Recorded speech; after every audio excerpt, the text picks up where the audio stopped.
Hi everyone, Matthew DeSantis here with NYRA Bets, and welcome to another very special video. This one looking at the graded stakes taking place this Saturday at Del Mar, where the surf meets the turf. It's always a good time out there at Del Mar, and we have a lot of content for you here on NYRA Bets as it pertains to the big races out there. We have some track stats for you as well. If you go to NYRA Bets, you can get the inside trip on how the certain trips are playing, the winning trip angles. So always a good resource for those different players. And of course, we have some graded stakes analysis for this as well. Make sure to like this video and subscribe to the NYRA Bets YouTube channel. We got you covered for Jim Dandy Day. We got you covered for a lot of different races all across the country. That's what we like to do here on NYRA Bets. And when I think California racing, there's only one person I think of, or the person I think of first, my very dear friend, Mr. Gino Buccola. Gino, thank you so much for coming on and talking to me about a little bit Del Mar action this weekend. Anything you need, anytime, my friend. And yeah, my mom and dad met each other at the racetrack at Santa Anita. My mom sold the digests out front. My dad would come in every day as a gambler, flirt with her. And then he was able to wear her down eventually. Lucky for me that happened. So I was born and kind of bred at the racetrack, actually right there with my parents meeting each other there. I love it. I feel like that is every gambler's just dream is to meet their future spouse at the track and just, yeah, that's fantastic. Kudos to your dad and your mom. I mean, it all worked out. It was good. But listen, man, we got a lot. Del Mar started last week. There's some great racing, some great cards. Got another great series of races this weekend out here. And let's dive into the greatest stakes action. We got some really big names joining us this week in these races. So we'll kick things off with the San Diego Handicap. It's a grade 2 going 1 mile and 1/16 on the dirt. And the number 6, Substanador, is scratching out of this race. That's why if you're looking at the racing form, you might see that horse there, but not up on the graphic. And that is why this race marks the return of action of Bob Baffert's Arabian Knight. Of course, a horse that was so impressive, winning the Southwest back as a 3-year-old, and even coming off of what was, I thought, a pretty solid 4th place finish in the grand scheme of things in the Breeders' Cup Classic, but has not been seen since. Gino, you and I, we always search for value in races. We always try to look past the favorite. Is Arabian Knight that good to be 3 to 5? And do you think you might be able to beat him in a short field? This is the spot where you would try to, because it is his first start in quite some time. But as you were pointing out, he's a really tough horse to knock overall when you just go through his body of work. He's won 3 of his 5 starts. His 2 losses came when he was 4th, beaten 2 lengths in the Breeders' Cup Classic, and when he was 3rd behind Go Rocket Ride and Mage in the Haskell. So, I mean, you're just looking at the horses who he was behind, and he's only faced good horses. That's what's important about the races this weekend also. They're not just a couple of good races to look at this weekend, but they do have serious impact in the Breeders' Cup. Because remember, the Breeders' Cup is going to be run right here at Del Mar. So we'll talk about this race. And if a horse like Arabian Knight were to get in the starting gate come Breeders' Cup, you'd have to imagine he'd be one of the top betting choices if he got there, being he was 7-2 last year in the Breeders' Cup Classic, and as a horse who set the pace in the Breeders' Cup Classic. In reading into some of Baffert's quotes about him this year, and then in watching some of the workouts in the morning, I think on XBTV, you can see a lot of them too for horses at Saratoga and at Del Mar, which is very nice. He does seem to be a little bit more patient, which we get with older horses. And they're training him that way to where he's not as aggressive and not as much of a runoff. Because I would say, based on resume, based on accomplishment, is he the deserving favorite in this field? If he showed up with a good performance and they all showed up with their A game, would he win? Absolutely. But when we're talking about the tactics of the race, the way it will shape up, he has not really shown us yet that he wants to sit off horses and pass them in the afternoons. And we could absolutely see this race in just a small field where Dr. Venkman is stretching out. He could be more forwardly placed. Newgrange, he doesn't want to be too far out of it. I read that he had a breathing issue that they fixed, and he should be maybe feeling a lot better compared to that last running line that we saw from him. Even a horse like Express Train, who's not quite as fast, he's stretching out from a sprint. He draws the rail. You have Katana, who's coming off a year layoff. It would not shock me if a lot of these horses want to stay close. And that could impact Express Train, or that could impact Arabian Knight. If horses like Express Train, horses like Newgrange, who you maybe weren't chalking up as speed right away, but maybe in a smaller field, they have to use a little bit more to keep themselves in striking range. So I don't know if he's just a cinch because of that, Matt, the way this race came up in a small field. It's not as if he's just, he's way faster than the rest of these horses. He'll probably have a 3-length lead on here. Dr. Venkman is a legitimate, nice horse who's stretching out. Yeah, absolutely. No, but that's the horse that caught my eye in terms of being a foil potentially for Arabian Knight, in terms of just being another pace presence that's stretching out from 1 turn to 2 turns. And he's a very good sprinter, we should say. This is not just some also ran that is stretching out. Dr. Venkman is, he's a grade 2 placed horse who finished second last time out to a horse we're going to talk about in a second, Happy Jack, who's running in the other race this weekend. And, it's very competitive field. And I should point out that you said if you're going to try to beat him, this is the time to beat him. I would say go back and look at the Haskell. That's the race that you think maybe he runs, because that was also coming off a 7-month layoff, hadn't run since the Southwest, ships across the country, runs there, and listen, does what we would expect a horse coming off a 7th-month. He runs his race.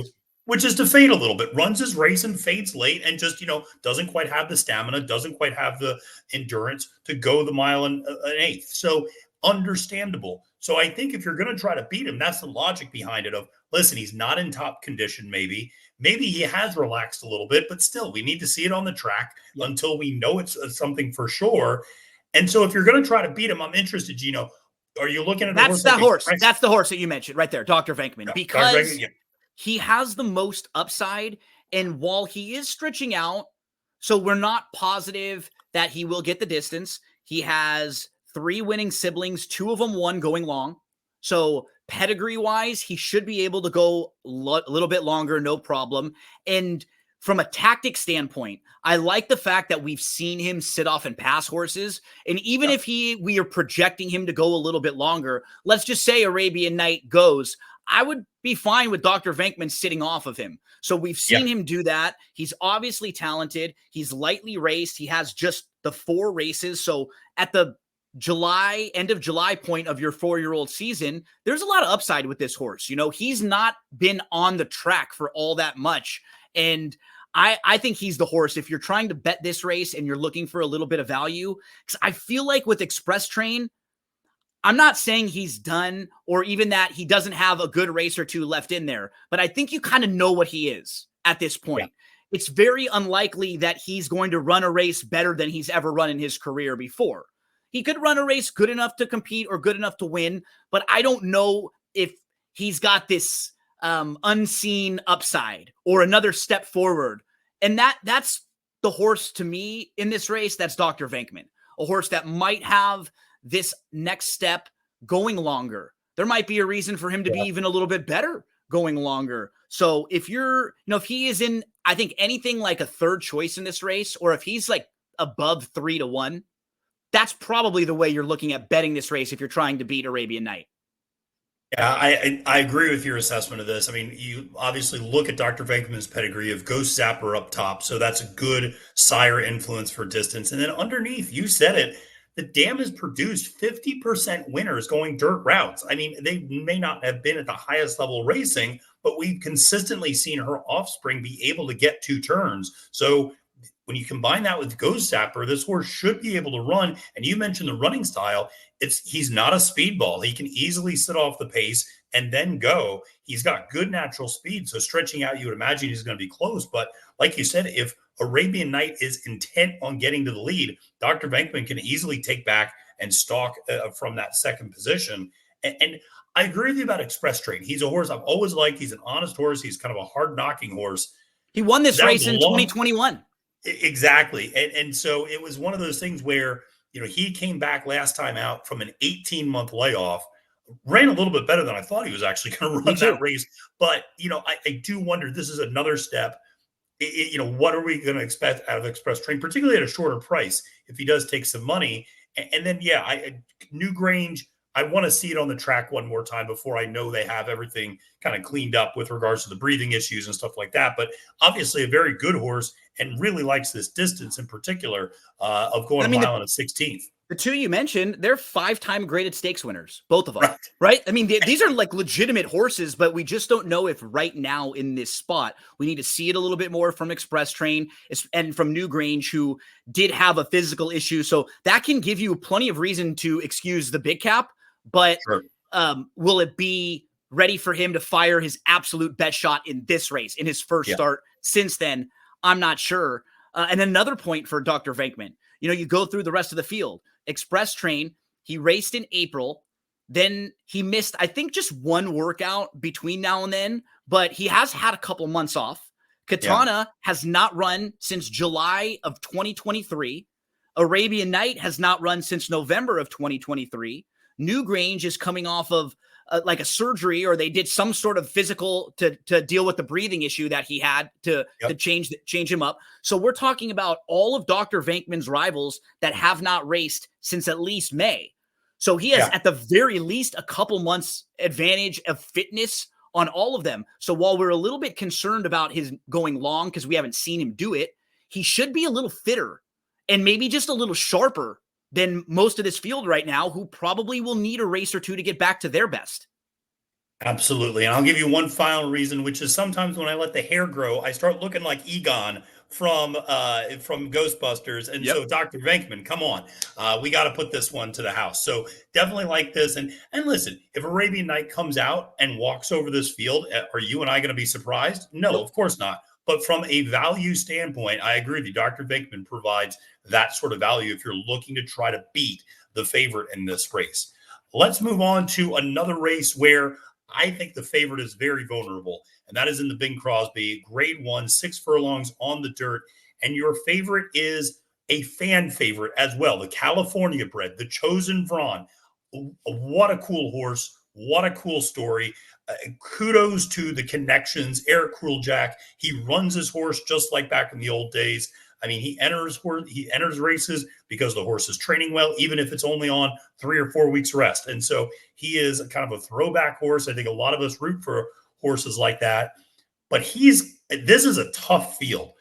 This is a really nice field. You have a horse like Happy Jack. You have a Baffert horse there, Jacktown, that's a really fast horse. You got Dan Blacker, Straight No Chaser, who is a complete speedball. And I think just to give you a sense of this, the horse that finished second to Chose Vron in last year's Bing Crosby is the number 1 Anarchist. He's 10-1. So that shows you just the quality of this field. Gino, interested in your thoughts and how you looked at this one playing out on the track. I honestly thought that 6 different horses winning this race wouldn't be a surprise. Right. Seriously, right. And there are a couple of them that are big prices, but it shows you the quality of this particular race. I mean, the Chose Vron, he's a Calbred. He won this race last year. That was his big grade 1 win before finishing 5th in the Breeders' Cup Sprint. He's now won 5 in a row. He's a 17-time stakes winner, a 4-time graded stakes winner. He's won his last 10 in a row against Calbreds when they put him in for those paid workouts. He loves Del Mar. And the thing about him also is he's not just like a speed horse either. Right. I mean, in the races where he faces Calbreds, most of the time he's just better than those horses and he's faster. So he just gets out quickly and he can just crush. But when he faces good company, like he did last year in this race, when he was actually 9-2 in the Bing Crosby last year, he had to sit mid-pack. He was 6th. He was like 3 lengths off of it at one point. So he didn't get that smooth, easy trip, and he still showed you he could overcome it. And he is a legitimate quality horse. I have no knocks on him. But as you pointed out, if you think the race is a little more competitive than just him, you're looking for some of the others, even the horse from the rail, last year's runner-up, Anarchist. You can go through his form. He had a fantastic 2023. He was no worse than second in 8 starts last year. He was a multiple graded stakes winner. and he finished second in the Bing Crosby, and then he came right back to win the Grade 2 Pat O'Brien at Del Mar. So he likes this track. He has a little versatility to him as well. He can sit just off. And I think if you're looking at his last race, it was just a pretty tough spot for him when he drew the rail coming off a long layoff, and he just got really softened up early on. They were battling it out early. Yeah. They went sub 44 to the half mile that day. The only concern again is that he gets the rail draw again here. Yeah. So he's the type of horse, Matt, when people talk about the rail draw being a hindrance or sometimes even a help, I think a lot of it has to do with what style do you have as a horse, right? What particular running style? Horses who are really, really fast, they can use the rail to their advantage, especially if they're good and you're confident that they're going to have a good start. It's the horses that are the in-betweeners that you're not sure that can press or that can sit just off. Those are the horses where the rail really can hurt them because they'll be sitting right there and you just know what's going to happen. They get shuffled back or there's no room or it just doesn't open up. And that, unfortunately, could be the case for a horse like Anarchist, who I think should take a big step forward, second off the bench. I'm just not sure if he'll get the type of trip he needs from down there. But I mean, if I told you, Matt, that Straight No Chaser, who has the highest buyer speed figure in the field, showed up with a big effort, that wouldn't shock us. Close the game Sugar. He's looking for his third in a row. He's really consistent, really versatile. He has the style that you love in these sprints where he can put himself right behind the leaders, the style where you don't want to be on the rail, just like I was talking about with Anarchist, right? Like that one. And then Happy Jack, he's been a brand new horse this year with monster speed figures. We already went through the Chose Vron. How about a Bob Baffert horse who's 2 for 2, that's 15-1 on the morning line on the outside, at just won for his first start in almost 22 months? Yeah, it is a loaded field, and I want to hit a couple of the points you brought up, and I'll just start with Straight No Chaser, who I was there at the Run Happy, the last race he had, which was his first race back in almost a year, after blitzing the field in the Maryland Sprint. Listen, he drew the rail that day, and talk about a race that was over in the first millisecond because the gates opened and he missed the break. And you knew as soon as the gates open, you're like, all right, this is over, because that he's got one way to win, which is a hell of a way to win when he's on. But he needs to get to the front, and he's got elite speed. The fact he draws a little further outside now, he's not on the rail anymore. Second start back from that long layoff, although he's not been seen on the track racing since May. But still, this one's training so well. It would hardly surprise me that he gets out and hides from everybody else, particularly since we have seen an opening weekend, a ton of gate-to-wire winners on the dirt and sprinting on the dirt. So using that speed at Del Mar is a very beneficial thing. He's got the best speed in the field, and 6-1, you're getting a really nice price on a horse that has, to your point, the best buyer speed figure in the field. And I'll just say one other thing about Close the Game Sugar. 5-1 in the morning line. I always love those Gervins. And that goes back to you, me, and Barry Spears talking about Florida breeds all the time down at Gulfstream Park. But Close the Game Sugar beat Skelly 2 back. Skelly is your morning line favorite on Saturday in the Grade 1 Alfred G. Vanderbilt Handicap taking place up here in Saratoga. So that horse, Close the Game Sugar, had no problem beating Skelly 2 back in a listed stakes race. This is an uber talented horse, and one who I have a feeling is only getting better and better and better since switching over to the dirt after starting a career on synthetic and turf. So, and then you mentioned Happy Jack. Before we get to Jack, one more thing on Close, because I'm glad you pointed that out. Make sure as gamblers, we don't want to try to take the easiest way out or make the easiest give the easiest reason for everything. Like if you look at Close the Game Sugar and maybe you're comparing horses in a competitive race like this, and then you look down at him and you go, wow, he is a multiple stakes winner, but he's only been in one graded stakes race. Maybe he's not at this level. You have to do what you just did and go back and say, okay, well, in the last 2 races that he won, those listed stakes, he beat Skelly, who is a multiple graded stakes winner. He beat Tejano Twist, who's a grade 3 winner, and he beat Hoist the Gold, who is a multiple graded stakes winner. So when you use those horses and you see that, oh, those listed stakes races, they're just races with big purses. So sometimes horses will go run there instead of running for a graded stakes race because there's a little more. I've heard the conversation at the track with people sometimes where they go, oh no, he wasn't in that grade 2. He was in a grade 1. And this is it's not always like that, right? It's not like every grade 3 is different. Every grade 1 is different. You have to look at the actual horses that were in those races. So just make sure you do that. I'm glad that you pointed that out because Close the Game Sugar makes a ton of sense in here.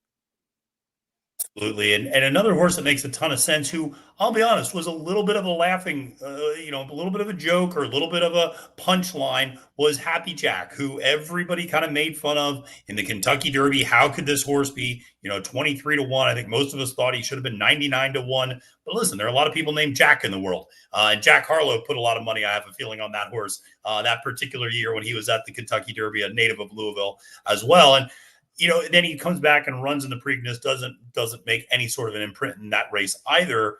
But ever since then, Doug O'Neill shortens this horse up and says, listen, we're going to go back to sprinting.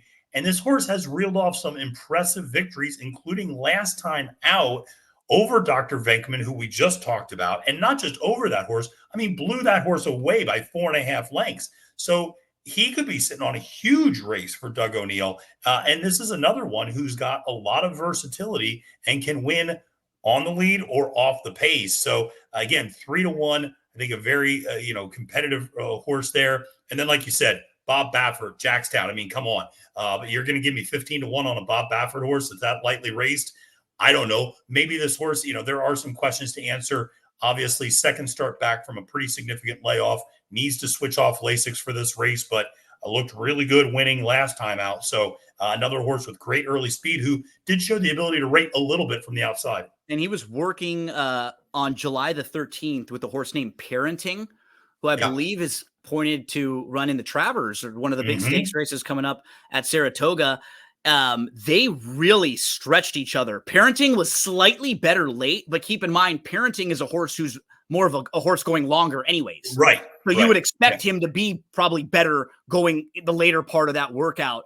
And I had almost the same sort of notes that you had with Happy Jack, a horse that we were all kind of joking about last year. He was never that quality, but it was fascinating because as soon as they cut him back, you could start to see the improvement in the speed figures. And even coming into this year, he had never been closer than 8 lengths in any graded stakes race. Right. So you just didn't know what level of class that he had. And in his first race off the bench, he's chasing the Chose Vron all the way around. And then he gets a big speed figure. And sometimes when you're in a race with another really good horse, you get this outlier speed figure, right? That's way higher than anyone else. So in my head, I was wondering, I still don't know with Happy Jack, right? Did he just get that bigger number because he was chasing the Chosen Vron around and that's a really nice horse? Nope. He came right back and he showed us he's a better horse. He's a different horse. He was in a field of 4 where he was down on the inside and had to show speed, which is not even what he's done normally, but he was just so good and just so live that day. They just pushed through and he put away other nice horses like Big City Lights, who you see in the running lines with the Chosen Vron over and over and over again. So, man, this was just a fun race to handicap and go through because there are legitimately 5 or 6 horses that we talked about that will be all different types of prices that would not really shock me if they won this race at all. So look for the value when, the betting board comes up. If you think Chosen Vron's a little bit vulnerable, this is by far the toughest field he's faced, since the Breeders' Cup. He doesn't face fields like this all the time. So maybe we take a swing against him with some other real possibilities. I think so. I definitely am looking at a horse like Straight No Chaser, Close the Game Sugar. Those two I'm interested in quite a bit, especially at those morning line prices. But obviously, I'm going to have Jackstown somewhere because I just, I'm not tossing a Bob Baffert horse at Del Mar. It's just not good for the wallet.